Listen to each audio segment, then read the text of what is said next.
Alam niyo po mga kapatid, sa umaga ito, pinapapasalamat sa Diyos.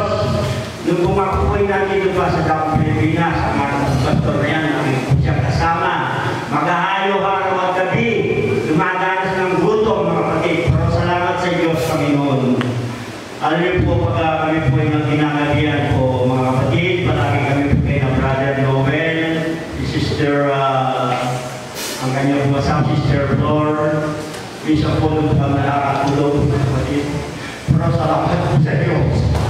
Kami po yung nagpala ng Panginoon. Dahil po na niya, magulahin na sa aming puso mga kapatid. Hindi ko po alayin na minsan mga kapatid, madarasan tayo na pagsubok sa buhay. Huwag mo natin titikin yan, huwag mo natin kapit yan. Sinan natin palagi yung kabuti ng Diyos. Hallelujah! Hello, pinagpapasalamat sa umaga nito sa Panginoon. Magkapag-insan, hindi ko ba yung kami nakasama, pero araw nito po, araw nito palagi po pinapanood ang gaway ng Panginoon dito. Kaya po galak na galak. Totoo po ito mga kapatid, nung umalis kami sa Daang Buwang ng araw ng linggo ng gabi, yan parang sa aeroplano, masakit na aking baha. Yun po, tinawagan po si Pastor para bisitan po ang aking kapatid si Brother Georgie Vergara, mga kapatid. Pagdating po lang po, dumapo ng umaga, tinawagan po si Pastor. Dahil nakikita po ang kalagayan ng aking kapatid. Pero salamat sa Panginoon. Magama po sa ibang aking kapuntahan ay nagpagkapipisuhin na pala. Kaya kung talaga po kami, mula po nilitang kami, ngayon pa po talaga niya para po pa salamat yung Diyos. Niya na ako lakas para magkita ko kapatid. Kaya sana po kapatid, ang aking panutong ito, tayo po sana magkakaroon tayo ng isang unity, pagmamahalan ng bawat isa.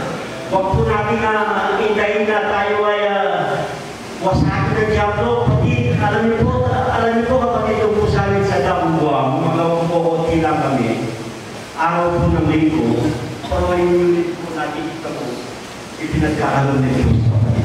Kaya pinagpapasalamat kung nakita po ang ating kapatid dito, bless na bless ang puso.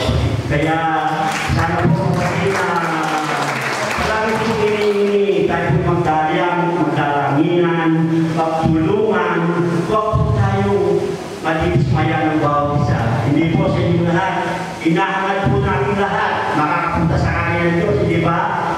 O, kaya dapat po natin alagahin ang paglilipod natin sa Panginoon.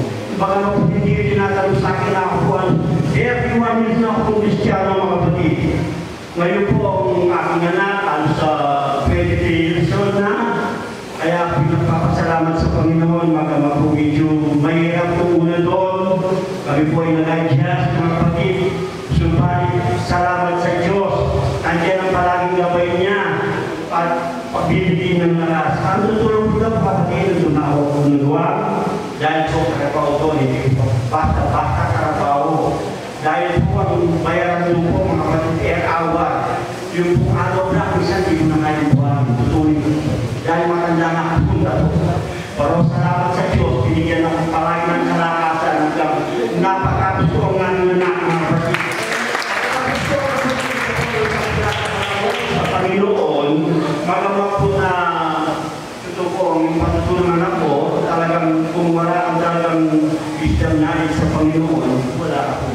Kaya sabi ko na, una sa lahat, ano man ang gagawin mo, mag-pray ka muna kay Lord, tumalong sa buhay mo. Hanggang ngayon po mga kapatid, pinagpapasalamat kay Lord.